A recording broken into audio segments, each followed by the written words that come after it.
The miracle of the Great Molasses Flood, a forgotten American catastrophe.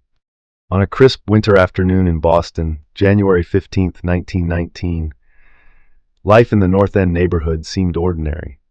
Children were playing in the streets, horses pulling wagons rumbled over cobblestone roads, and dock workers carried barrels to and from the harbor. But within minutes, this peaceful neighborhood would witness something so bizarre and deadly that it would forever be etched in American history.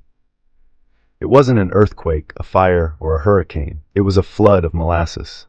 Yes, a 25-foot wall of thick, sticky molasses roared through Boston's streets, smashing buildings, overturning train cars, and sweeping people off their feet as if they were twigs in a storm. More than 20 people died, over 150 were injured, and an entire neighborhood was buried under a slow-moving brown tsunami. This was the Great Molasses Flood, a true story so astonishing that many Americans today still find it hard to believe. The story begins years earlier. During World War I, molasses wasn't just a sweet ingredient for candy and baking. It was a valuable resource used to produce industrial alcohol, a key component in making ammunition and explosives. The Purity Distilling Company decided to build a massive storage tank in Boston's North End to hold this precious liquid. This tank stood 50 feet tall, 90 feet in diameter, and could hold over 2.3 million gallons of molasses. To put that in perspective, that's enough to fill an Olympic swimming pool more than 3 times over. But there was a problem. The company built the tank cheaply and quickly, cutting corners to save money. Workers noticed that molasses leaked from the seams of the tank, and children would collect the sweet drippings with cups. Locals complained, but the company simply painted the tank brown to hide the leaks instead of fixing them. No inspections were properly done. No safety standards were followed. The disaster was silently waiting to happen. On January 15, 1919, the temperature in Boston rose unusually fast, from freezing cold in the morning to a warmer, almost spring-like afternoon. Inside the giant tank, the molasses had expanded from the heat. At around 12:30 p.m., a deep rumbling echoed through the neighborhood. People thought it was a train derailment or an explosion.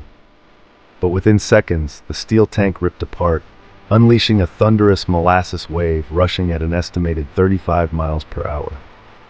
The first thing the people heard was a sharp metallic roar, like the sound of twisting iron. Then came the wave, 25 feet high and 160 feet wide.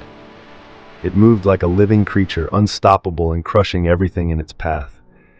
The force of the wave lifted a streetcar off its tracks and hurled it into a building.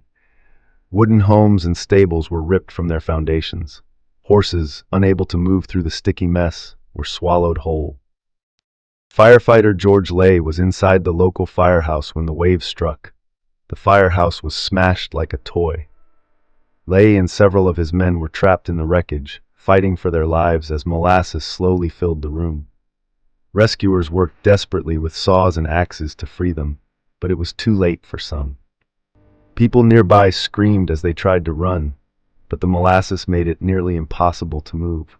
Survivors later said it felt like trying to swim through quicksand. In total, 21 people died, men, women, and even children. Another 150 were seriously injured. The thick syrup coated the streets for weeks. Rescuers used salt water from fireboats and sand to break it down. For months afterward, the smell of molasses hung over Boston, clinging to the cobblestones, buildings, and harbor. Even decades later, locals would say they could still smell it on hot summer days. But the story didn't end with the flood. What followed was one of the most important legal battles in early 20th century America. The victims and their families sued the United States Industrial Alcohol Company, which owned the Purity Distilling Company. It was one of the first major class action lawsuits in U.S. history. Over 125 lawsuits were filed, and the case lasted for 5 long years. During the trial, engineers and experts investigated the cause of the disaster. They discovered that the steel used to build the tank was too thin and contained almost no manganese, making it brittle.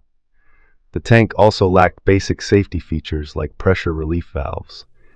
If the company had tested the tank properly, the disaster could have been prevented. The court ruled in favor of the victims, and the company was forced to pay over $600,000 in damages, equivalent to more than $10 million today. This tragedy led to a major shift in American industrial safety regulations. It became one of the earliest examples of corporate accountability. Engineers and companies were no longer allowed to build massive structures without proper testing, inspection, and certification. In a way, this strange disaster helped shape the modern safety standards that protect people today. There's also something eerily poetic about the disaster. Molasses is usually slow and sweet, something harmless, but that day it became a deadly weapon. The thick syrup trapped people the way quicksand would. Those who survived often carried the trauma for the rest of their lives. Firefighters had to cut through hardened molasses with axes. Horses and wagons lay buried under layers of sugar. The entire neighborhood looked like a scene from a nightmare. For years after the disaster, Boston harbor water was tinted brown. Cleanup crews worked for months to wash away the molasses from buildings, streets, and even the Charles River. It spread so far that sailors claimed their ships' decks remained sticky for years. Today, if you walk through Boston's North End, you'll find a small plaque near Commercial Street. It quietly marks the site where the tank once stood. Most people pass by without realizing that beneath their feet lies the memory of one of the strangest disasters in American history. The molasses tank is gone, but the legacy of the Great Molasses Flood remains. Historians often revisit this event not just for its shock value, but for what it represents, a turning point in how America dealt with industrial negligence. This wasn't a war, a hurricane, or an act of God. It was a man-made disaster caused by greed, carelessness, and a refusal to listen to warnings. The Great Molasses Flood of 1919 serves as a haunting reminder that sometimes the most unexpected things can change a nation's laws and lives. It was a catastrophe born not of fire or steel, but of something as simple as molasses, turning sweet into deadly.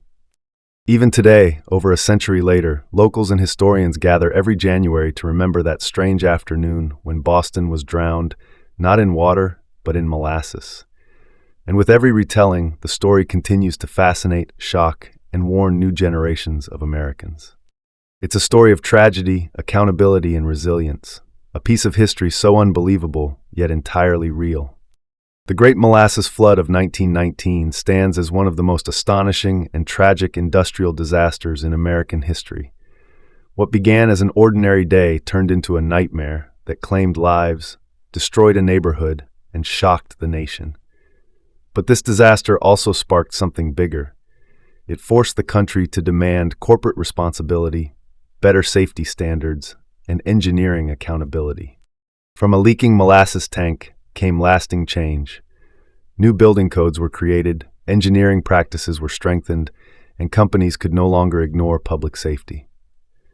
More than a century later, this strange but true story reminds us that even the smallest warning signs should never be ignored, because sometimes disaster doesn't come with fire or thunder. Sometimes it comes slow and sweet. The Great Molasses Flood is not just a tale of destruction, it's a lesson in vigilance, responsibility, and resilience that continues to echo through American history.